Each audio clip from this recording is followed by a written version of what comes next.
Hello everyone, రండి English నేర్చుకుందాం. Let's learn English. Friends, నేను చేస్తున్న ఈ వీడియోస్ కనుక మీకు ఏమాత్రమన్నా యూజ్ అవుతున్నాయి, కొంచెమన్నా ఇన్ఫర్మేటివ్గా అనిపిస్తున్నాయి అని మీకు అనిపిస్తే ప్లీజ్ వీడియోని లైక్ చేసి ఛానల్ని సబ్స్క్రైబ్ చేసుకోండి. మీరు చేసే ఒక్క లైక్ అండ్ సబ్స్క్రిప్షన్ అండ్ కింద పెట్టే ఒక మంచి కామెంట్ నాకు ఇంకా మంచి వీడియోస్ చేయడానికి మోటివేషన్.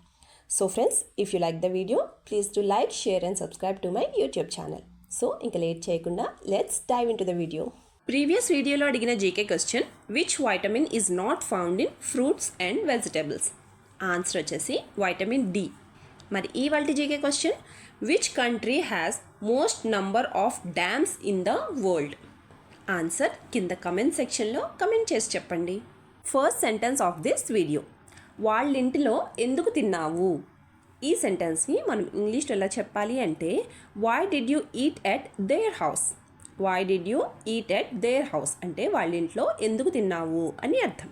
మరి ఈ సెంటెన్స్కి సంబంధించినట్టు ఎగ్జాంపుల్ సెంటెన్సెస్ ఇప్పుడు చూద్దాం. First one, who told you to eat at their house? Who told you to eat at their house అంటే వాళ్ళ ఇంట్లో తినమని నీకు ఎవరు చెప్పారు అని అర్థం. Second example, I'm leaving eat this time లేదా I'm leaving at this time, don't do anything like this again అంటే ఈసారికి నేను నిన్ను వదిలేస్తున్నాను, మళ్ళీ ఇది రిపీట్ కాకూడదు, మళ్ళీ ఇంకెప్పుడు ఇలా చెయ్యొద్దు అని అర్థం. నెక్స్ట్ వన్, ఇప్పుడు కాదు ఇంకో రోజు వెళ్దాం. ఈ సెంటెన్స్ని మనం ఇంగ్లీష్లో ఎలా చెప్పాలి అంటే, not now let's go another day. Not now let's go another day అంటే ఇప్పుడు కాదు ఇంకో రోజు వెళ్దాం అని అర్థం. మరి ఈ సెంటెన్స్కి సంబంధించినట్టు ఎగ్జాంపుల్ సెంటెన్సెస్ ఇప్పుడు చూద్దాం. First one, you have school today so let's go on holiday లేదా holidays.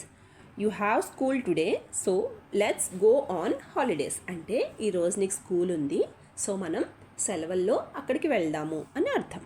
Second example, it's very sunny outside at this time so I will take you outside after the sun goes down. It's very sunny outside at this time so I will take you outside after the sun goes down అంటే ఇప్పుడు బయట చాలా ఎండగా ఉంది, ఎండ తగ్గాక నేను నిన్ను బయటికి తీసుకుని వెళ్తాను అని అర్థం. నెక్స్ట్ వన్, చెప్పిందే 10 సార్లు చెప్పకు. ఈ సెంటెన్స్ని మనం ఇంగ్లీష్లో ఎలా చెప్పాలి అంటే, don't say the same thing 10 times. Don't say the same thing 10 times అంటే చెప్పిందే 10 సార్లు చెప్పకు అని అర్థం. మరి ఈ సెంటెన్స్కి సంబంధించిన ఎగ్జాంపుల్ సెంటెన్సెస్ ఇప్పుడు చూద్దాం. First one, if you want to say something say it once or twice. If you want to say something say it once or twice అంటే నువ్వేమన్నా చెప్పాలి అనుకుంటే ఒకసారి లేదా 2 సార్లు మాత్రమే చెప్పు అని అర్థం. Second example, if you say it more than that, the other people will get annoyed with you. If you say it more than that, the other people will get annoyed with you. అంటే నువ్వు అంతకంటే ఎక్కువ సార్లు చెప్తే అవతలి వాళ్ళు నీ మీద చిరాకు పడతారు అని అర్థం. నెక్స్ట్ వన్, కాసేపైన చదువుతావా? ఈ సెంటెన్స్ని మనం ఇంగ్లీష్లో ఎలా చెప్పాలి అంటే, will you study for a while? Will you study for a while అంటే కాసేపైన చదువుతావా అని అర్థం. మరి ఈ సెంటెన్స్కి సంబంధించిన ఎగ్జాంపుల్ సెంటెన్సెస్ ఇప్పుడు చూద్దాం. First one, if you don't read even for a little while a day you will forget everything. If you don't read even for a little while a day you will forget everything అంటే రోజులో కాసేపైనా నువ్వు చదవకపోతే నువ్వు అన్నీ మర్చిపోతావు అని అర్థం. Second example, I'm telling you to study for just 1 hour. Can't you even do that? I'm telling you to study for just 1 hour. Can't you do even that అంటే నేను నీకు కేవలం 1 గంట మాత్రమే చదవమని చెప్తున్నాను, నువ్వు అది కూడా చేయలేవా అని అర్థం. నెక్స్ట్ వన్, నువ్వు బురదలో ఎలా పడ్డావు? ఈ సెంటెన్స్ని మనం ఇంగ్లీష్లో ఎలా చెప్పాలి అంటే, how did you fell in to the mud? How did you fell in to the mud అంటే నువ్వు బురదలో ఎలా పడ్డావు అని అర్థం. మరి ఈ సెంటెన్స్కి సంబంధించినట్టు ఎగ్జాంపుల్ సెంటెన్సెస్ ఇప్పుడు చూద్దాం. First one, did someone throw you in the mud? Did someone throw you in the mud అంటే నిన్న బురదలోకి ఎవరన్నా విసిరేసారా అని అర్థం. Second example, how did you end up in that mud if anyone pushed you?